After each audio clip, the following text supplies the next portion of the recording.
Hello friends, welcome back to this channel. दोस्तों, इस video में हम बात करेंगे फ्यूचर रिटेल लिमिटेड के लिए, एफआरएल के लिए। लेकिन उससे पहले आप लोगों से रिक्वेस्ट करना चाहूँगा।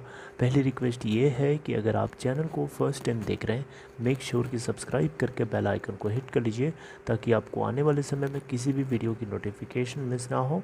और दूसरी चीज़ कि अगर आप डीमैट या ट्रेडिंग अकाउंट ओपन कराना चाहते हैं, डिस्क्रिप्शन बॉक्स में उसके लिए भी लिंक दिया गया है। दोस्तों, अगर हम लास्ट ट्रेडिंग सेशन में फ्यूचर रिटेल लिमिटेड के स्टॉक पैटर्न की बात करें तो 39.00 पे ओपन हुआ। 39.00 से 36.10 का लो बना करके 40.15 का हाई भी बनाया।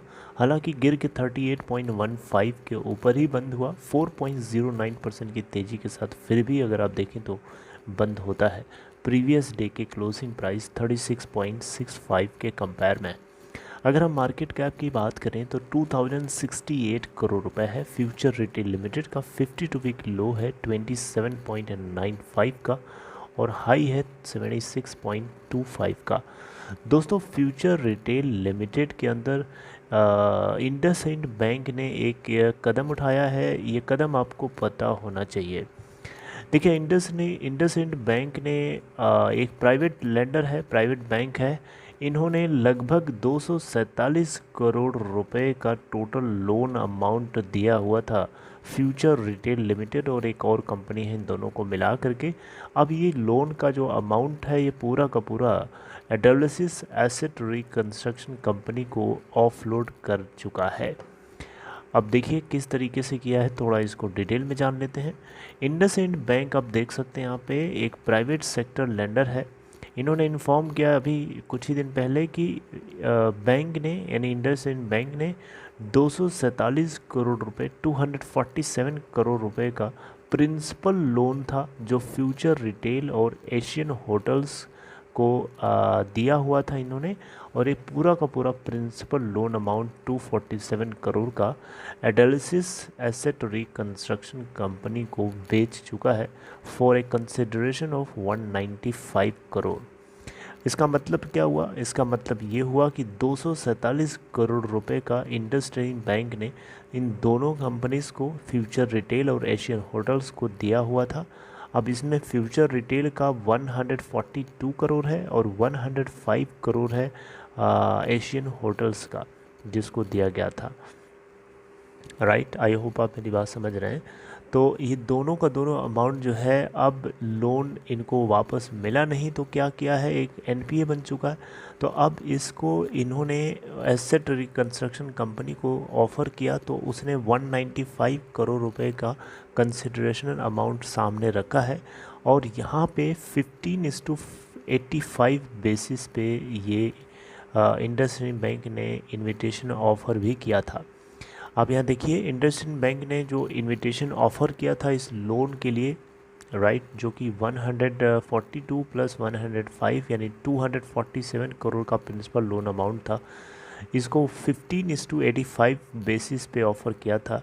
यानी जो भी कंपनी इस वो लोन को ख़रीदेगी, जितने में भी ख़रीदेगी, यहाँ पे 195 करोड़ में ख़रीद रही है, तो उस कंसिडरेशनल अमाउंट 195 करोड़ का 15% जो है इंडसइंड बैंक को फर्स्ट फेज़ में देना पड़ेगा, अप फ्रंट पेमेंट करनी पड़ेगी। और 85% जो रिमेनिंग अमाउंट होगा कंसिडरेशनल अमाउंट का, वो रिसिप्ट के रूप में होगा। और उसको जैसे जैसे रिकवरी होती रहेगी वैसे वैसे उसको एआरसी जो है इंडसइंड बैंक को पे करेगी। मेरी बात को समझ रहे हैं कि नहीं समझ रहे हैं आप? थोड़ा सा क्रिटिकल है समझना, मैं फिर से समझा रहा हूँ। 15:85 बेसिस रूल यहाँ पे दोस्तों ये है कि एसेट रिकंस्ट्रक्शन कंपनी एडालिसिस ने 195 करोड़ रुपए के कंसिडरेशन अमाउंट में ये लोन को ख़रीद लिया है। अब 15:85 बेसिस का मतलब है कि 195 करोड़ का 15% इंडसइंड बैंक को अप फ्रंट पेमेंट के रूप में मिलेगा।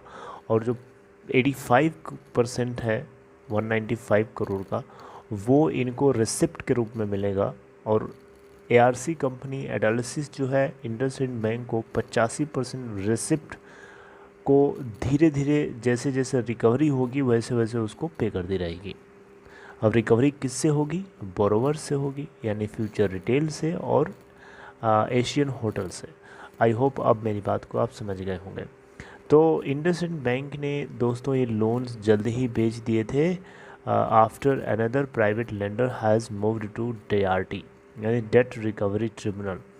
फ्यूचर रिटेल्स और इसके कुछ ड्यूज थे जिनको रिकवरी करनी थी जिनकी, उसके खिलाफ जो है कुछ बैंक्स ने DRT अप्रोच किया है, यानी डेट रिकवरी ट्रिब्यूनल अप्रोच किया है, ताकि कोई आगे दिक्कत ना हो, रिलायंस कोई इस तरीके का कदम फिर से ना ले कि इसके स्टोर्स को ऑक्यूपाई करने लगे ज़बरदस्ती और फिर लेंडर्स को प्रॉब्लम आने लगे। तो वहाँ पे रोक लगाने के लिए DRT की तरफ अप्रोच किया है कुछ बैंकों ने। हालांकि इंडसइंड बैंक ने यहाँ पे अपना एक अलग स्टेप ले लिया है।